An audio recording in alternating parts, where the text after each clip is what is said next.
Our great new listing in Murfreesboro has three things that are really hard to beat.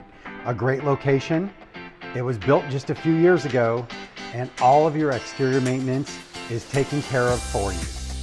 This beautiful townhouse has 3 bedrooms, 2.5 bathrooms, and a 1-car garage. Built in 2018, this home has an open floor plan featuring a huge kitchen with on-trend white cabinets, granite counters, and stainless steel appliances. The master bedroom has tray ceilings and 2 closets, including a massive one with windows so you can check out all your clothes in natural light. There is a cozy back patio with fencing that separates you from your neighbors, so you'll have privacy when you drink your morning coffee or relax at the end of the day. The location is amazing. Braxton Parke is a wonderful community with a private walking trail and a picnic pavilion. Zoned for top-rated triple Blackman Schools, this home has easy access to Interstates 24 and 840.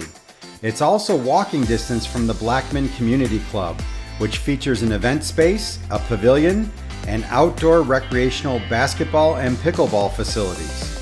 From the perfect location to a beautiful community and nearly new townhouse, you have to check this home out.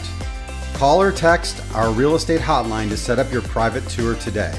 Become a Borough Bro by subscribing to our YouTube channel, and please make sure you ring the notification bell so you never miss any of our awesome real estate content. Finally, if you're thinking of making a move to, from, or within Murfreesboro or anywhere in Middle Tennessee, give us a call. We can definitely help you out. Our mission as a company is to help people just like you to achieve their real estate goals. And whatever that goal is, we promise the journey to that goal, we will do our best to make it as smooth and easy as possible.